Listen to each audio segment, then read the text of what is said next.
Hello दोस्तों income tax India's income tax department is secretly training its officials to investigate crypto currencies. तो ये एक topic लगा कि मुझे अपने व्यूअर्स को टोटल जो इंडियन क्रिप्टो कम्युनिटी है उसको एक्सप्लेन करना चाहिए, क्योंकि ये काफ़ी सेंसिटिव मैटर है और बहुत सारे लोग तो डरे भी हुए हैं कि क्या होगा अगर हमने कमा भी लिया क्रिप्टो करेंसी से, तो हमें कहीं कोई पेनल्टी ना फेस करनी पड़े या कोई लीगल एक्शन ना फेस करना पड़े।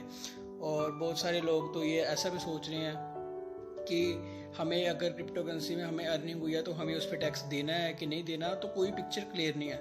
तो हमने ये डिसाइड किया कि हम इस वीडियो के ज़रिए एक जितना हो सकता है हम आपको अवेयरनेस दिलाएं और एक पिक्चर क्लियर करने की कोशिश करें कि एग्जैक्टली आपको करना क्या है। अगर आप क्रिप्टो में पैसा कमा रहे हैं तो आप किस तरह क्रिप्टो टैक्सेस को और ये जो ये लीगल मैटर है आप इसमें कैसे डील कर सकते हैं। तो दोस्तों अगर बैकग्राउंड की बात करें तो आपको मैं एक छोटी सी इसको जो अभी तक जो सीन है उसकी स्टोरी बताऊंगा। दोस्तों पहले इनकम टैक्स डिपार्टमेंट ने अपने जो ऑफिशियल्स हैं, जो हाई क्लास सिटी लेवल के ऑफिशियल्स होते हैं, उनको ट्रेन किया कि आप लोग क्रिप्टो करेंसी ट्रांजैक्शंस को ट्रेस कीजिए सोशल मीडिया पे भी और अलग अलग तरीक़ों से, चाहे लोकल बिटकॉइन है उसमें उन्होंने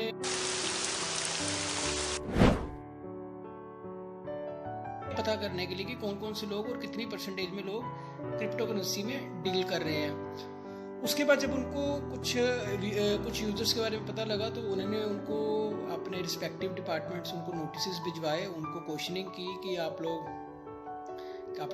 कैसे डील कर रहे हैं, कौन से प्लेटफॉर्म से क्रिप्टो करेंसी में डील कर रहे हैं। 26 क्वेश्चंस आपके सामने यहाँ पे लिखे हैं और 21 इसमें से क्रिप्टो इन्वेस्टमेंट के रिलेटेड थे। अब उन्होंने ये भी पूछा कि आप माइनिंग कर रहे हैं कि नहीं, या आपने कोई क्रिप्टो करेंसी आपको रिसीव हुई है कि नहीं फ़ौरन से कोई सर्विसेज के बदले। तो उन्होंने काफ़ी ज़्यादा नोटिस भेज के काफ़ी ज़्यादा सर्वे भी किया था। तो उनका ट्रेनिंग करने का मकसद ये था कि उनको खुद को नहीं मालूम पड़ रहा था इनकम टैक्स डिपार्टमेंट को कि हम जो ये एक एसेट क्लास है इसके ऊपर टैक्स कैसे हम लोग अचीव करें और इसको कैसे एक लीगल जो रजाइम है उसके अंदर कैसे लेके आएँ। क्योंकि मेरे को नहीं लगता कि 100 में से अगर 100 लोग इंडिया में क्रिप्टो ट्रेडर्स हैं तो उसमें से मुश्किल से 1 या 2 ही टैक्स पे कर रहे होंगे, बाकियों को यहाँ पता नहीं है कि क्या करना है या वो टैक्स पे करना।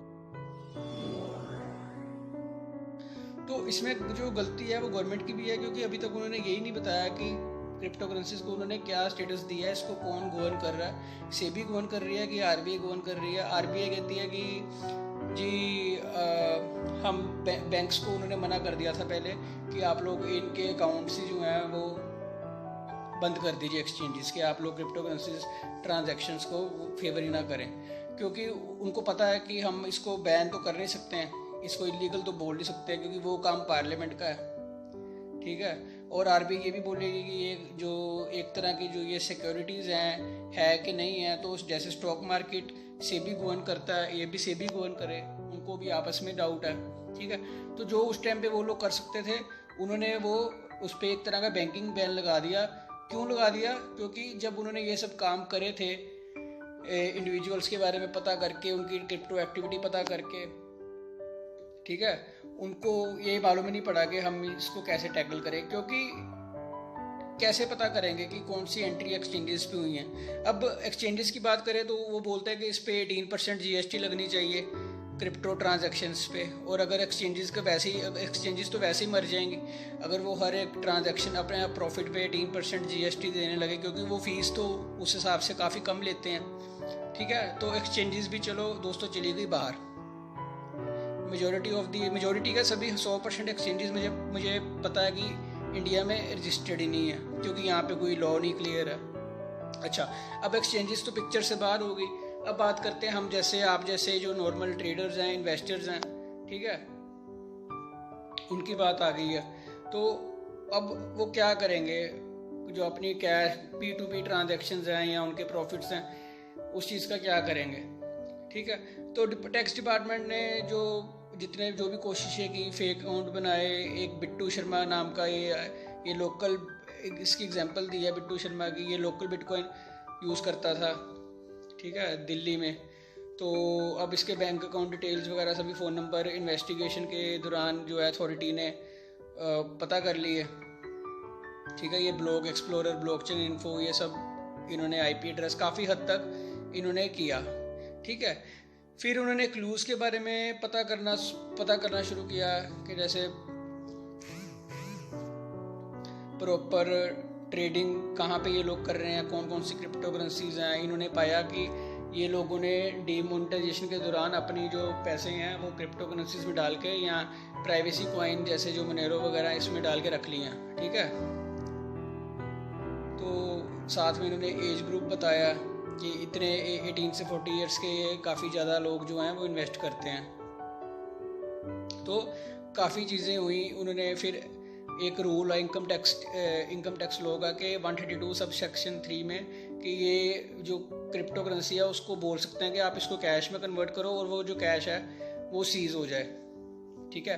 उनसे ये भी पूछा गया कि आप लोगों ने पिछले 3-4 सालों में कितनी टैक्स भरी भी है कि नहीं, कोई क्रिप्टो टैक्स।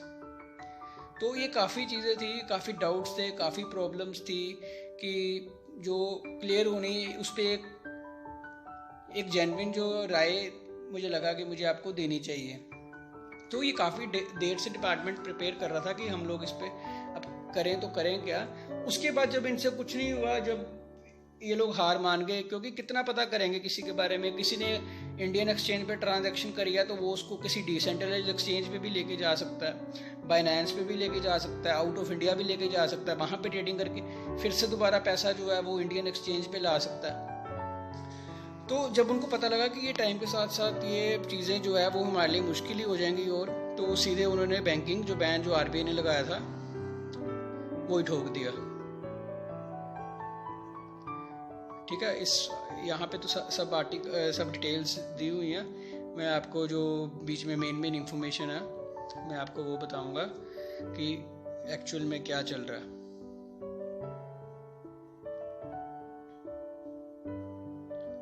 ठीक है। अब ये इन्होंने ऐसा बोला, जो एक अनूश भसीन करके हैं founder of tax advisory firm क्यूबमेरी कंसल्टिंग, उन्होंने बोला है कि जो एग्जिस्टिंग डायरेक्ट टैक्स लॉज हैं, ठीक है, वो इक्वली एप्लीकेबल है क्रिप्टो एसिड ट्रांजैक्शन पे, ठीक है। अब जो नेचर ऑफ इनकम है वो डिपेंड करता है टाइप ऑफ ट्रांजैक्शन पे। हो सकता है किसी को एयर ड्रॉप मिला हो सकता है किसी ने ट्रेडिंग से कमाया हो सकता है किसी ने स्टेकिंग करके कमाया हो। तो वो अलग अलग ट्रांजैक्शन है जिसमें कि एक अलग अलग प्रॉफिट है। तो ये काफ़ी कॉम्प्लेक्स है। लेकिन स्टॉक मार्केट में अगर शेयर्स की बात करें उसमें ऐसा नहीं होता है। उसमें एक गिवन टाइम पे आपने कोई चीज़ खरीदी है, उसके बाद उस बेची है, बीच में कोई ट्रांजैक्शन नहीं होती, और वो इनकी गवर्नमेंट एक्सचेंजेस पे, जो बॉम्बे स्टॉक एक्सचेंज है, नेशनल स्टॉक एक्सचेंज है, वो उन पे ही होता है। तो ट्रेसिंग करनी आसान होती है, क्योंकि एक जो उसमें एक अलग से आपका पैन नंबर लगता है उसके आपके डीमेट अकाउंट में, वो सब डिटेल्स उनके पास ऑनलाइन गवर्नमेंट के पास डाटा रहता है। लेकिन क्रिप्टो करेंसी मार्केट में ऐसा हो ही नहीं सकता। अब बात करें हम करना क्या है, कि हमारे पास सोल्यूशन क्या है, या फिर मैं आपको अपना बता सकता हूँ कि मैंने क्या बेस्ट वे मैंने क्या ढूंढा इससे डील करने का। तो अभी नेक्स्ट ईयर से क्या हो रहा है, जो आपकी मिनिमम बेसिक इनकम है जो एग्जेम्प्टेड है, जिस पे आपको कोई टैक्स भी नहीं पे, मैं आपको बेस्ट सोल्यूशन बता रहा हूँ। तो बेसिक जो इनकम रहेगी जिस पे आपको कोई टैक्स नहीं पे करना पड़ेगा, नेक्स्ट ईयर से वो रहेगी 5 लाख। तो उससे पहले थी 3 लाख या 3 लाख से कम। तो आपके पास क्या सोल्यूशन बनता है कि अभी आप क्या करें, जितनी भी आपकी सपोज करिए आपकी क्रिप्टो में इनकम हुई है मान लो 10 लाख, ठीक है। अब आप बोलेंगे कि मान लो मैं 5 लाख तक तो एग्जाम्प्ट है, 5 लाख पे मुझे टैक्स देना पड़ेगा।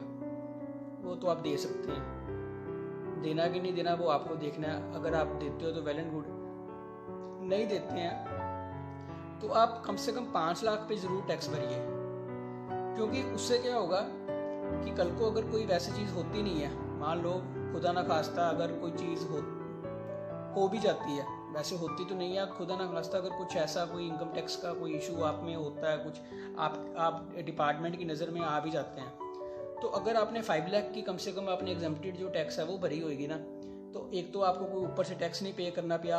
आपने जो एग्जेम्प्टेड टैक्स है आपने उसी के बारे में बताया, ठीक है, उस पर आपको कोई टैक्स नहीं है। उसके बाद अब वो आपकी एक लीगल इनकम मानी जाएगी, क्योंकि आपको उसको ये नहीं शो करना है, जो भी आपका रेलेवेंट टैक्स का कंसल्टेंट रहेगा ना, आप उसके साथ बात करिएगा इस तरह कि आपको उसमें इनकम बिटकॉइन या क्रिप्टो करेंसी के बारे में कुछ नहीं शो करना है, आप सीधा कैपिटल जो गेन है, इनकम फ्रॉम कैपिटल गेन्स, जिसको जो कि शेयर मार्केट जिसके अंडर आता है, शेयर से जो गेन है जिसके अंडर आता है, आप उसके अंदर डाल के उसके अंदर शो करके आप मिनिमम 5 लाख तक या जितनी भी एग्जम्प्टेड इनकम आप शो करना चाहते हैं, 3 लाख 4 लाख, वो जरूर कम से कम शो करिए। ठीक है, क्योंकि इसके 2 रीजंस है। पहला रीज़न कि अभी इंडिया में क्रिप्टो जो है वो इलीगल नहीं है। ठीक है, अगर लीगल नहीं है तो इलीगल भी नहीं है। कोई भी आपको गवर्नमेंट या टैक्स डिपार्टमेंट ये नहीं बोल पाएगा कि आपने जी इसमें ट्रेडिंग की है क्रिप्टो में या बिटकॉइन में तो आपको इतनी पेनल्टी है या आपको इतनी जेल है। कुछ लोगों को ये भी डाउट था कि हमें जेल तो नहीं हो जाएगी कहीं, तो वो इलीगल नहीं है तो आप उस पर टैक्स तो भर ही सकते हैं, भरना भी चाहिए। वो आप इलीगल तब काम करेंगे जब आप उस पर अपनी इनकम पे टैक्स नहीं भर रहे हैं, तब आप इनकम टैक्स एक्ट के अंदर गलत करेंगे। आप उस पर टैक्स तो थोड़ा कुछ ना कुछ तो जरूर भर दीजिए, ताकि अगर कल को कोई खुदा ना खास्ता सवाल खड़ा होता भी है तो अगर वो आपसे जब पूछेंगे कि आपने पिछले 3 सालों में कितनी टैक्स भरी है, तो आप उस पर पहले फर्स्ट पॉइंट पे तो ठीक हो ही जाएंगे कि चलो इतनी टैक्स तो यूज़र ने जो है एसएससी ने इतनी टैक्स तो भरी दी है, तो जितनी इसकी इनकम है, तो आप उस चीज़ से आराम से बाहर निकल पाएंगे। दूसरा रास्ता, अगर आपने बिल्कुल ट्रांजैक्शंस करते जा रहे हो P2P भी और एक्सचेंजेस के साथ भी, तो आपने टैक्स 1 रुपये की भी नहीं भरी है। लॉस हो गया तो बात अलग है, लॉस हो गया तो चलो लॉस किसी का ना हो, बट लॉस हो गया तो बात अलग है। लेकिन आप उसको शो नहीं कर रहे हैं तो वो गलत होगा। अगर आपका लॉस भी है तो आप प्रॉपर रिटर्न फाइल करिए, उसको लॉस शो कर दीजिए। अगर प्रॉफिट है तो जो ऐसा मैंने आपको बताया, आप मिनिमम जो एक एग्जम्प्टेड इनकम है आप वहाँ तक तो उसको पूरा कर ही लीजिए क्लेम कि हाँ इतना हमें अर्निंग हुआ। अर्निंग कहाँ से हुई है? कैपिटल गेन्स हुए हैं। ठीक है, तो ये कुछ काम है, ये आप जरूर करिए, ताकि कल को जब इस पे रेगुलेशन आता है तो आपको पता होगी, हाँ आगे तक पिक्चर क्लियर हो जाएगी कि अब ये क्या है, लीगल है कि इलीगल है। अगर तो मेरे हिसाब से चलो लीगल ही होना चाहिए। लीगल होता तो कोई चक्कर नहीं, उस पर प्रॉपर लॉ जो भी बनेगा, जो भी रेगुलेशंस आएंगे उसके हिसाब से काम करेंगे। अभी के लिए जो सिचुएशन है, अभी के लिए आपको जो भी प्रॉफिट है, जो भी चीज़ है, आप उसको इस मैनिपुलेशन करके शो कर सकते हैं कि आप लीगली जो है वो अपने लेवल पे सही रहें। आप कल को बोल भी सकें कि हाँ हमने अगर ट्रांजैक्शंस किए हैं तो ये वेरीफाई हो सकते हैं और इस पर हमने इतना जो है वो टैक्स भर दिया है। क्योंकि 5 लाख तक तो आपको वैसे ही एग्जम्प्ट है। अगर आप इससे ज़्यादा कमा रहे हैं तो चलो वो आप डिस्क्लोज ना भी करें अगर आप टैक्स पे जाना चाहते हैं, क्योंकि कोई भी जो एक्सचेंजेस अभी इंडिया में रजिस्टर्ड ही नहीं है। हालांकि आपका पैन कार्ड, आधार कार्ड, KYC तो होगी, बट मुझे नहीं ऐसा लगता कि वो एक्सचेंजेस से एक एंट्री वेरीफाई करेंगे कि क्या हुआ था, इस अकाउंट में क्या क्या चीज़ें हुई थी। अभी उसको बहुत टाइम पड़ा है। इसलिए जो करंट सिचुएशन है, अभी के हालात है, मैं उस हिसाब से आपको बता रहा हूँ कि ऐसा भी ना प्रॉपर शो करिए कि हाँ जी इनकम फ्रॉम बिटकॉइन ट्रेडिंग ऐसा करके कुछ लिखिए। बस इनकम फ्रॉम जो एसेट्स में, जो एसेट्स की बाय एंड सेल में जो इनकम होती है, आप उसके अंडर डाल के बस अपना जो रिटर्न को है वो कंप्लीट करिए। तो दोस्तों, इसके अलावा कोई डाउट, अगर मैंने कोई प्रॉब्लम मिस करी हो तो ज़रूर मेरे को इस वीडियो में कमेंट करके बताइएगा। और मेरी वीडियो पे मैं कोशिश करता हूँ कि कुछ यूज़फुल टॉपिक्स पे वीडियो बनाऊँ, बट मेरी वीडियोस पे कोई लाइक या कमेंट आता ही नहीं है। तो इस बार अगर आपको लगे कुछ जेन्युइन, कुछ वैल्यूएबल इन्फॉर्मेशन मिली है तो इस वीडियो को लाइक भी करिएगा, इस पर कमेंट करके अपने व्यूज़ भी बताइएगा कि आपको कैसे लगी। अगर कोई डाउट है, प्रॉब्लम है, तब भी कमेंट करिए और हमारे चैनल को सपोर्ट करिए। तो फिर से मिलते हैं दोस्तों अगली वीडियो में। थैंक्स, टाटा।